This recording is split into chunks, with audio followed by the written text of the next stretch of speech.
X24 news ગુજરાતીમાં આપનું હાર્દિક સ્વાગત છે. મોટા કુટાવાડામાં વિચરતી વિમુખ જાતિના ગરીબ પરિવારો હજુ પણ આવાસ યોજનાઓથી વંચિત, તંત્ર નિષ્ક્રિય. ભાવનગર જિલ્લાના મહુવા તાલુકાના મોટા કુટાવાડા ગામમાં માલણ નદી કાંઠે વસવાટ કરતા વિચરતી અને વિમુખ જાતિ નાથ મહારાજ સંપ્રદાયના ગરીબ પરિવારો દાયકાઓથી ઝૂંપડપટ્ટીઓમાં માનવતા માટે શરમજનક પરિસ્થિતિમાં જીવી રહ્યા છે. આઝાદી બાદ 78 વર્ષ વીતી ગયા હોવા છતાં આ પરિવારને આજ સુધી કાયદેસર પ્લોટ, પાકું મકાન, પીવાનું પાણી, વીજળી, શૌચાલય અને માર્ગ જેવી મૂળભૂત સુવિધાઓ મળી નથી.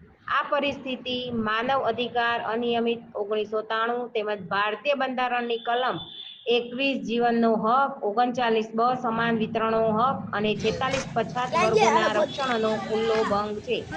સરકારના વિભાગો, સ્થાનિક તંત્ર નિષ્ક્રિય અહીં વસતા પરિવારોના જીવનને નરક સમાન બનાવી રહી છે.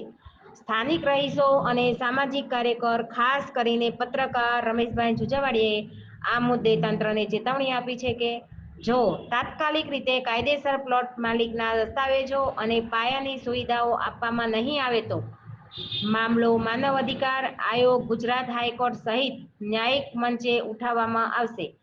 સરકાર એક તરફ જનસભાઓમાં કરોડો રૂપિયાનું આંદોલન ખર્ચ કરે છે અને બીજી તરફ ગરીબ અને વંચિત વર્ગોના પરિવારોને જીવન માટે જરૂરી સુવિધાઓથી વંચિત રાખે છે, જે માત્ર વચનભંગ નહીં પરંતુ માનવ અધિકારોનો ક્રૂર ભંગ છે. HX24 ન્યૂઝ ગુજરાતી સાથે અશ્વિન ચાવડા, મહુવા.